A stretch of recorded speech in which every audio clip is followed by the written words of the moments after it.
for more now on the situation in and around Derna, let's bring in Florent Del Pinto, Manager of Emergency Operations for the International Federation of Red Cross and Red Crescent Societies. Florent, thanks for taking the time to speak to us now live from Geneva. First of all, what's the extent of the destruction? Apologies, I don't hear you. Florent, to start, what is the extent of the destruction in and around this part of eastern Libya? Thank you. We have a slight delay. The extent of the disaster is unprecedented for a country like Libya. We can observe that, for example, a quarter of the city of Derna has been destroyed almost, and thousands of the people are being displaced. So we are talking about 30,000 people displaced in the area. Even though we are 1 week down the disaster, it's still very unclear in terms of the scope and the amount, the precise numbers of the deaths and the missing, but the situation is quite dire in the field. Given that, what are the most urgent needs for the population at the moment?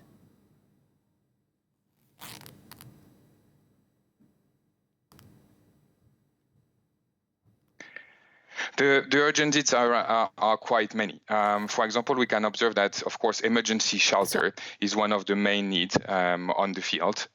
Provision this shelter is really key because people lost their homes, obviously, but we're also entering the flooding seasons.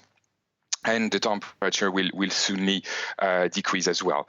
We have also to see that because of those dams that burst, the population now in Derna and in the neighboring provinces are much more vulnerable towards flooding. So, of course, sheltering is one key thing, but emergency medical care is also one, as well as water, sanitation and hygiene. These ones are very key in such type of disaster, as the whole provision of water has been totally changed. Same for food assistance, but as well for psychological support. The families have been facing terrible traumas, so we need to be able to attend those people with the individual need they need. And some 3,000 bodies have already been recovered. What kind of measures are being put into place to help with the dignified treatment of the dead?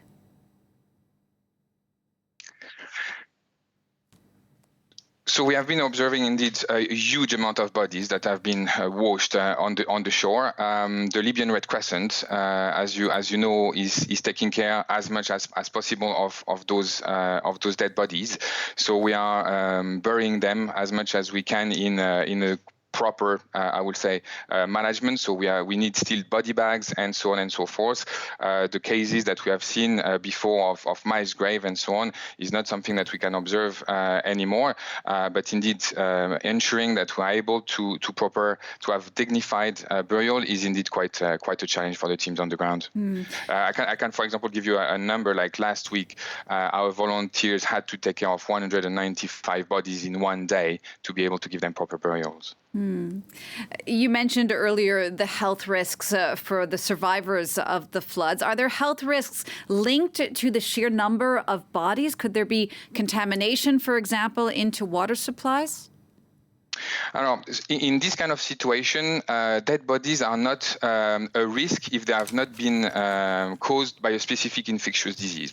So it's not as the disasters that we can face, for example, in an epidemic of cholera or Ebola. But it is also true that if there is a dead body close to water and drinking water, here it can start to be a risk itself. So the dead bodies itself, not necessarily, but close to drinking water, yes, it can become indeed an hazard. We saw in the report earlier, Libya is ruled by two different governments, East and West. What kind of effect is that having on the relief efforts? Is it hindering them in any way? Well, as you know, from the Red Cross and Red Crescent family, we are really neutral. So here we will coordinate, and we are coordinating with any entities that is the one in the area. So that's why the Red Cross family has been mobilizing as much as we can in order to be able to send all the teams, the relief items, the medical teams as well that we can, and we are still trying to scale up all of these efforts, obviously.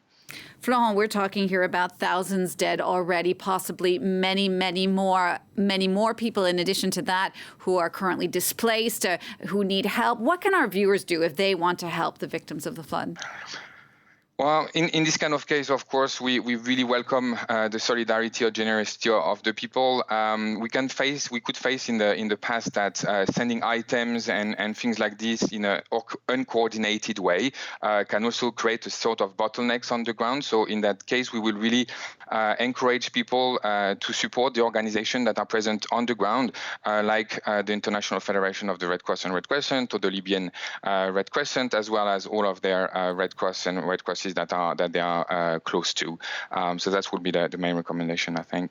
Florent, thank you so much for taking the time to speak to us. You are a manager of emergency operations for the IFRC based in Geneva. Thank you. Thank you.